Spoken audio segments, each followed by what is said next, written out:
Nouveau journal sur Eden TV au sommaire de l'actualité. C'est désormais possible au Bénin le e-visa, le visa électronique dont l'obtention se fait en peu de temps. La cérémonie officielle de lancement de cette plateforme s'est déroulée ce lundi. La dernière sortie médiatique du chef de l'État, Patrice Athanase Guillaume Talon, sur les médias internationaux alimente encore le débat dans cette édition. Vous suivrez l'avis de quelques citoyens et puis la Confédération africaine de football, CAF, va contribuer à la préparation des 5 équipes africaines qualifiées pour le mondial 2018 à hauteur de 500 000 $ chacune. L'annonce a été faite par le président de l'instance, Ahmad Ahmad.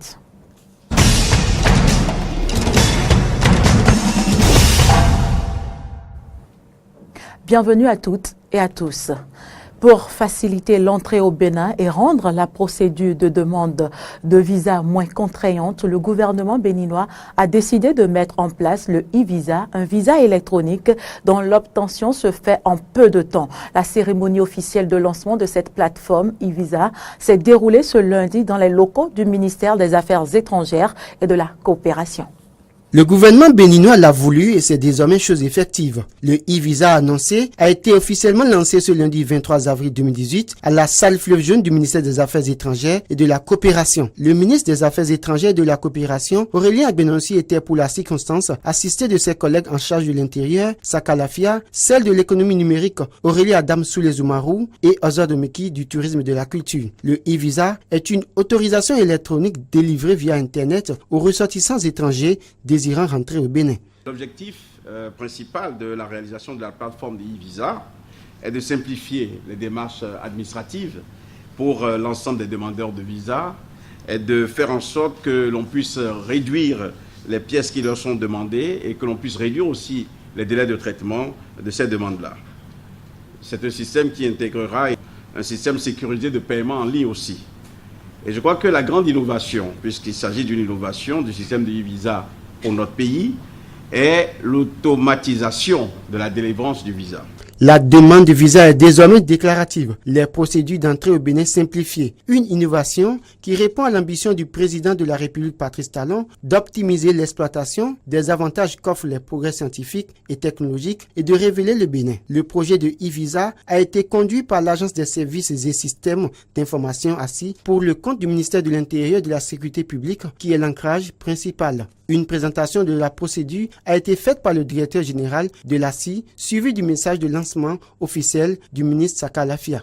La mise en place de cette plateforme électronique e-visa, après la suppression de visa au profit des Africains désirant se rendre au Bénin, répond aux soucis du gouvernement face au nombre sans cesse croissant de demandes de visa et de cartes de résidents.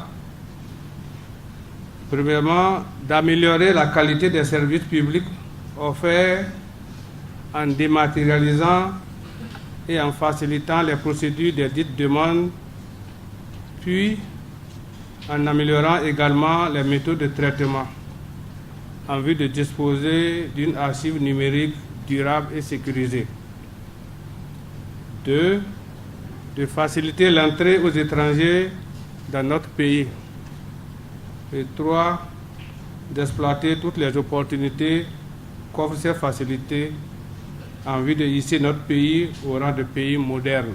Le ministre Saka Lafia est également revenu sur la sécurisation de la plateforme qui permet de bloquer l'entrée sur le territoire béninois des personnes de moralité douteuse. Les demandeurs de visa peuvent désormais obtenir leur e-visa de n'importe quel endroit du monde une fois connectés à Internet. Ils n'auront plus à passer par le processus de demande de visa traditionnel et peuvent payer par carte bancaire. Le coût du e-visa varie de 50 à 100 € en fonction de la durée du séjour et du nombre d'entrées sur le territoire béninois. Une innovation qui va rendre plus attractive la destination Bénin et accroître le nombre de touristes en direction du Bénin. Elle aura fait le tour du monde, la dernière sortie médiatique du chef de l'État, Patrice Athanase Guillaume Talon. Sur la chaîne de télévision TV5 Monde, le président béninois a réaffirmé ses convictions et sa ferme détermination à poursuivre les réformes enclenchées depuis son arrivée au pouvoir. Quels sont les avis des Béninois sur les propos tenus par le président Patrice Talon à cet entretien médiatique? On écoute quelques citoyens. dirais d'abord que j'ai vu mon président dans une posture présidentielle, ce que j'ai aimé d'abord. Il a débattu sur certains points. C'est vrai, j'aurais personnellement souhaité que ce soit sur une chaîne nationale que ça soit discuté. Pourquoi pas une émission en direct pour recueillir aussi des questions de la population, de ce que effectivement nous voulons poser comme question. Je pense qu'il a fait, j'ai assisté personnellement à beaucoup plus un bilan à peu près de ses activités, de ses actions au cours des 2 dernières années.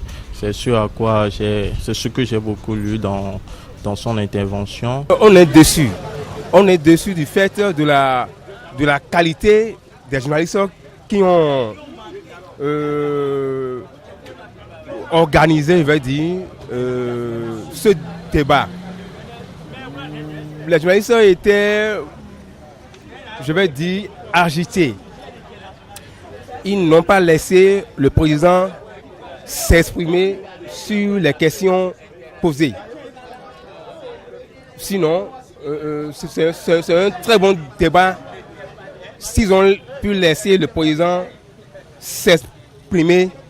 Non, vraiment le président vraiment va développer beaucoup de questions ou beaucoup de réponses sur sa politique de gestion. Dans le fond, moi j'attendais plus notre chef d'État sur des questions des crises actuelles concernant comment l'appelle-t-on, de la scolarité. La crise qui mine aujourd'hui dans l'enseignement. Moi, je m'attendais à lui d'aborder cette question-là pour qu'on puisse savoir le sort de nos enfants qui sont en train de se balader dans les voies. Mais à ma grande surprise, il n'a même pas allé vers ce côté. Je suis déçu.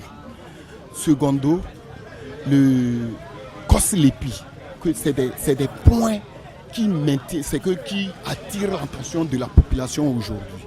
COSLEPI qu'on a décrié ici. Aujourd'hui, on vient de mettre ça en place. Mais nous ne connaissons pas encore le sort de ce qui nous réserve. C'est les questions qu'ils devaient aborder. Et en plus, pour les journalistes, c'est que vous m'excusez beaucoup, je ne sais pas comment qualifier ces journalistes. Je ne sais pas s'il faut dire qu'ils sont incompétents ou bien ils n'ont pas le dossier en main. Les questions qu'on devait poser à notre chef d'État, c'est qu'ils ont passé à côté. Ils ne sont pas du tout, je ne sais pas. Qui m'excuse beaucoup, je ne sais pas s'il faut dire qu'ils sont incompétents ou quoi.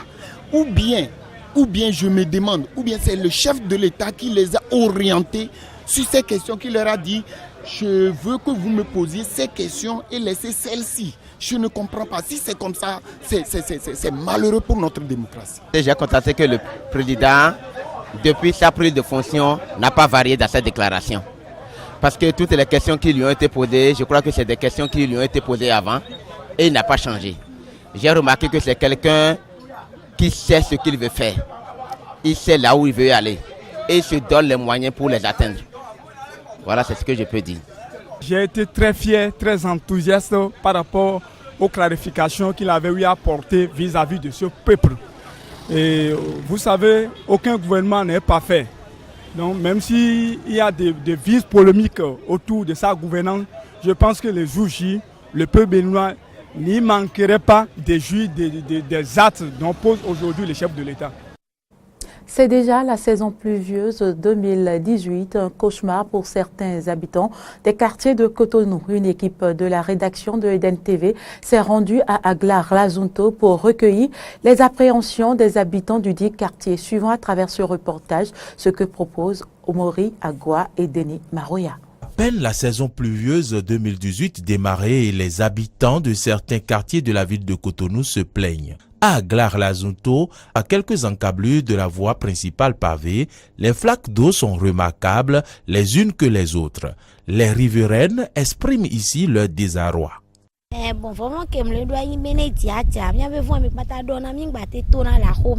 Ma peur, c'est que quand il pleut, toute la rue s'inonde et il est impossible de mettre pied au dehors.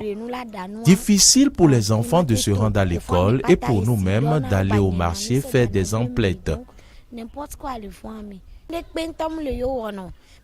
Même nos propriétaires disent que la rue est un domaine public, donc c'est à l'État de s'en occuper. À Cotonou, je constate que c'est à l'État de tout faire, alors que chez moi, au Togo, la population participe à l'aménagement des rues. À ceux qui attendent l'État, je voudrais leur dire que l'union fait la force, que celui qui attend vienne afin que nous unissons nos forces pour déjà arranger nos rues en attendant que l'État intervienne.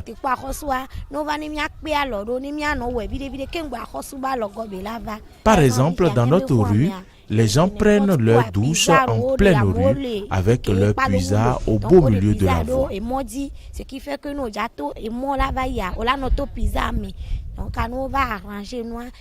Si le pays est propre, nous serons en bonne santé. Dame Ida, rencontrée un peu plus loin, toujours à Aglar-Lazunto, nous parle de ses appréhensions en ce début de saison pluvieuse. Si la saison pluvieuse démarre vraiment, nous ferons face aux maladies de toutes sortes. On ne peut pas parler du désordre qui règne dans notre quartier ici. Mais moi, je vais en parler aujourd'hui. Il y a des gens qui ont construit sur la voie publique et qui défèquent dans des sachets qu'ils jettent dans l'eau stagnante.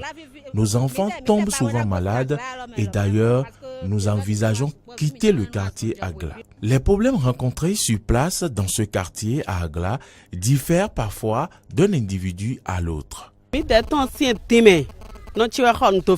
Ce qui nous arrive est très grave. C'est ma mère qui a acheté sa parcelle juste dans la rue que vous voyez derrière moi. Après le lotissement, voilà notre rue. À peine 3 mètres de largeur. C'est seulement après une seule pluie que la rue est déjà inondée. Allez voir, nous souffrons trop. Quand la pluie s'annonce, je me perds, j'ai trop peur. Ces femmes habitantes de Aglar-Lazunto appellent le préfet Tobula au secours. J'invite Tobula à venir voir cette rue, à venir s'imprégner de nos souffrances. Que Tobula vienne dégager ceux qui occupent la voie afin qu'on puisse avoir droit à un peu de propreté. Vivement que les lamentations de ces dames résidant au quartier Aglar-Lazunto soient entendues par les autorités de la ville de Cotonou.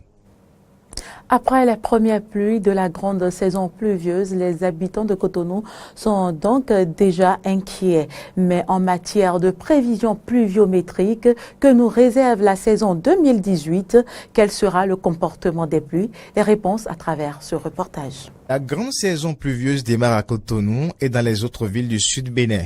Les premières pluies tombent déjà et annoncent les couleurs d'une période faite de précipitations et d'humidité, souvent difficile à vivre à cause des inondations. Ainsi, en début de chaque saison, des interrogations et inquiétudes persistent. Que réserve alors la grande saison des pluies 2018? Quelles sont les prévisions saisonnières? Quel sera le comportement des pluies et l'écoulement des eaux? Ces interrogations ont réuni experts climatologues, météorologues, hydrologues au Forum 2018 des prévisions saisonnières des caractéristiques agro-hydroclimatiques dans les pays du Golfe de Guinée. Forum tenu du 5 au 9 mars 2018 à Lomé au Togo. Les prévisions de cette année ne seront pas exceptionnelles du point de vue hauteur de pluie. En réalité, sur nos côtes, il pourrait y avoir une arrivée précoce des pluies. D'ailleurs, on l'a déjà constaté, arrivée précoce des pluies, et le total des pluies durant cette saison peut être égal ou légèrement supérieur à la moyenne de saison. Légèrement supérieur à la moyenne, et on peut enregistrer aussi une précocité de l'arrêt de la saison pluviale. Et au cœur de cette saison, on peut assister également à des poches de sécheresse, c'est-à-dire qu'on peut avoir des jours consécutivement sans pluie, c'est-à-dire qui va entraîner une sécheresse à l'intérieur de la saison. Et cela peut avoir des conséquences sur la production, sur la santé et sur l'environnement. Dans le sud Bénin, des quantités de pluie légèrement au-dessus de la moyenne sont attendues. Nous savons que dans le sud Bénin, les hauteurs de pluie annuelles varient entre 1000 et 1350 mm de pluie. Bon, ça peut aller légèrement au-delà de cette moyenne. Mais ce qui va se passer, ce n'est pas au niveau du total annuel que le problème se pose, c'est au niveau du total saisonnier. Au niveau du total saisonnier, lorsque par exemple, vous assistez à une accumulation de pluie sur 3 à 4 jours qui dépasse légèrement les moyennes saisonnières, il peut y avoir inondation tout de suite. Ou bien lorsque vous avez une période de sécheresse plus longue à l'intérieur de la saison des pluies, vous allez assister à la dégradation importante de l'environnement. Donc tout cela peut s'observer avec beaucoup d'attention et donner à réfléchir aux autorités. À l'issue de ces prévisions, d'importantes recommandations ont été formulées pour prévenir les risques et mieux tirer profit de la saison. Le climatologue invite alors les acteurs de la chaîne de prévention et de gestion des risques et catastrophes à savoir anticiper. Ce qu'on devait faire, c'est commencer par prendre les dispositions pour anticiper sur ce qui pourrait venir. Pour la saison, nous savons que les inondations dans nos villes sont cycliques. Pourquoi ne pas anticiper? Commencer par mettre en place des systèmes de protection et amener les populations à mieux s'installer, parce que l'installation anarchique des populations est aussi cause d'inondations. Ces prévisions climatiques, fortement influencées par le réchauffement planétaire, sont à prendre au sérieux pour mieux gérer la grande saison des pluies 2018. Actualité en dehors du Bénin, commençons par la résurrection de la boxe au Nigeria. Des quartiers populaires à l'élite nigériane, la boxe connaît un succès grandissant à Lagos. Longtemps négligé dans un pays où le foot est omniprésent, les combats de boxe attirent aujourd'hui des milliers de sportifs. Reportage. Cynthia ne connaissait rien de la boxe avant de tomber sur un match à la télévision il y a 2 ans. Depuis, le sport a changé sa vie. À Bariga, un quartier populaire de Lagos, l'adolescente s'entraîne tous les week-ends avec des dizaines d'autres jeunes. Elle est rapidement devenue la meilleure de son club. À 17 ans, elle rêve de devenir boxeuse professionnelle pour faire vivre sa famille. Je veux être la meilleure et devenir une championne. Je veux être riche et je sais que Dieu va m'aider. Depuis 13 ans, Always entraîne bénévolement les jeunes dans la cour de l'école primaire du quartier. Et même s'il n'a pas de ring pour accueillir ses boxeurs, ils sont chaque semaine plus nombreux à enfiler les gants pour s'affronter dans la poussière. En l'absence de soutien du gouvernement, le coach se débrouille avec ses petits moyens pour faire vivre sa passion.